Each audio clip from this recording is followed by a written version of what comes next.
I guess I should be happy that Shinsho made it to a volume cover, but what's up with the League of Villains insert? It made it seem like Shinsho and Deku was prominent in this villain arc, when that's not even the case. It's like, hey look Deku, I'm part of the very important arc. Don't be silly, you're not that relevant.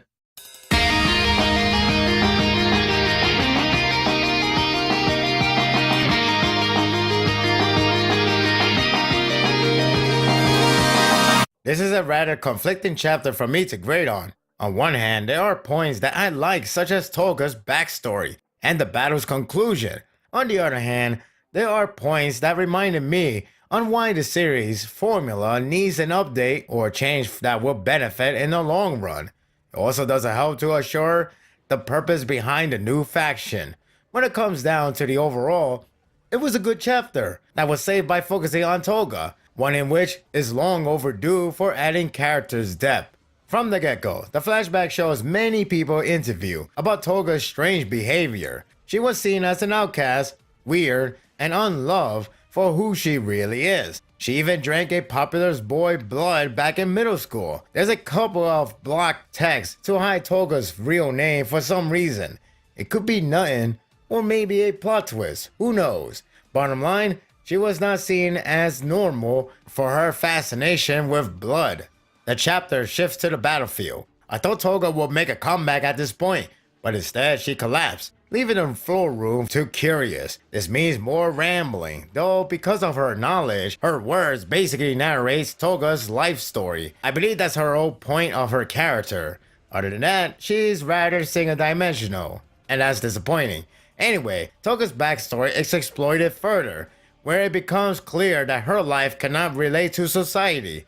Eventually, push her away. She has a strange fascination with blood, be it human or animal. People around her, family included, were disgusted by her action and smile. So much for the phrase, a face that only a mother can love. Reminding Toga of her past pisses her off, but Curious brings out a special glove and Curious bursts her face. That's the attack name. Toga is at a clear disadvantage. She tries to run away, but she can't get too far ahead. By this point, she was narrating how her life was never unhappy because of what she believes in. She uses Ochako's blood, transforming into her. I almost laugh at the idea. She does more work than the real self. Anyway, it doesn't matter because it's only for a disguise, not to use a quirk like one. We'll get to that soon. Bottom line, Toga is screwed one way or another. Disguising as Ochako reminds her that she is lucky to have Deku's complete trust in her, and she wants to be like that. That's her life. That's actually a bit sad. If only she wasn't this crazy. Right before Toga gets another Curious burst head on, Curious begins to float. No, the real Ochako isn't there and revealed as the big traitor as one theorized. No offense. It was Toga that made her float. She goes after other enemies, touching one by one. She recalls one of her ways of living as a villain. Don't get caught. This pushed her further and further to overcome the odds. Hero much? She realizes that she can use Ochako's quirk. According to Curious, she implies that quirk has evolved or upgraded by the power of fear. Or in Toga's case, it might as well be the power of love, even if her definition is twisted. This seems to reinforce the idea of feelings to be the key to unlock more power-ups. Even Deku's recent new quirk was said to be reflected by his emotions. Toga regains her sadistic smile and release the float on Curious, dropping her from high up in the sky, straight to the ground. You see, when you're a villain, this type of display is welcome. Granted, heroes can't do that in other series, but for this one, you need to count on a villain to be violent. Dead or knocked out, the battle has ended, and Toga continues to live on to do what she knows best: destroy. Let me first address the parts I like. I like the backstory of Toga. It's simple, straightforward, and reasonable. She was outcast by society, but she stood by her way of living, including love. I also like the struggle she was facing against Curious, probably the only good part aside from the ending. Speaking of which, it ended cool because it was dark and somewhat new to the series. We hardly see a villain gets the win, Actually, probably never. Because it involved with two villains, a loss would be harmful. Like, oh no, he's my favorite hero. I really like that guy. Basically, anything goes. The problem I have is the execution. Let me first address the main key before everyone begins shoving at me. Yes, I know in Volume 19, it was addressed that Toga can copy quirk a la Monoma 2.0. The problem is how it was presented. I have to look back at the past chapters, and the last time her quirk was described was in Internship arc. That was the last time. It never said anything about copying quirk. Now if we go by Volume 19 additional detail, just when exactly Toga knows she can do it?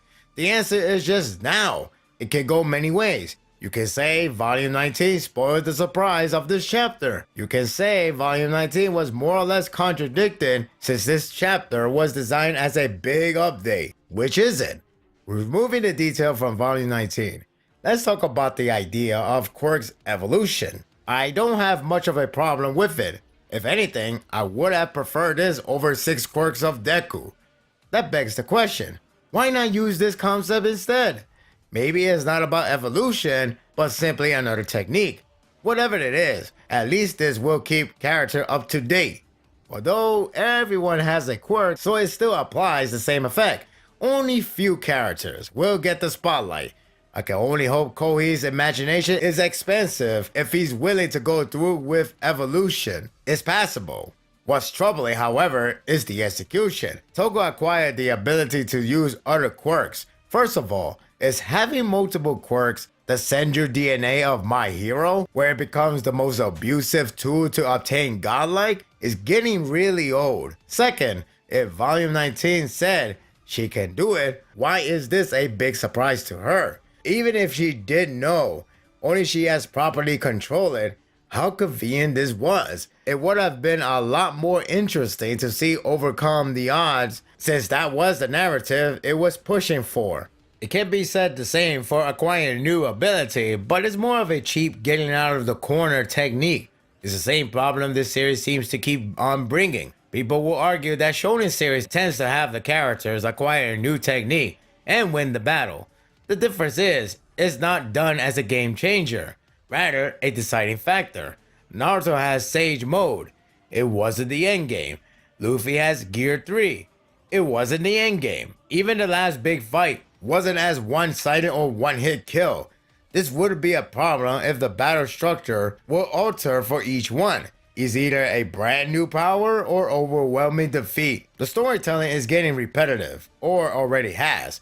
Plus, it's odd for a villain to obtain a heroic factor to win, but they are designed for us to grow attached to their character. I guess that's why Curious hardly has any, and I could expect for others as well. The battle was mediocre, suffered by familiar structure, weak opponent in many ways, and a cheap turnaround. At least the ending was cool though. The artwork is pretty solid as well. I still like the chapter despite its execution. Toga's backstory was long overdue to address, so it was good to learn more about her. Simple but effective. She is arguably fans' favorite villain, so this is a great treat. My concern for the Metal Liberation Army has grown. They're here as stepping stones. Maybe it's still early to say, but perhaps I'm being optimistic. We'll see after the break. And that will do it for the review. I hope you enjoyed this one. This is a double issue, so that means no chapter next week. At least the battle ended, so there's nothing to worry about aside for another battle coming your way. Who could be next? We'll see in due time. What do you think of the chapter? Share your thoughts in the comment section. If you like this and want more of this, subscribe to my channel, and my world will be yours to stay. Until next time, take care.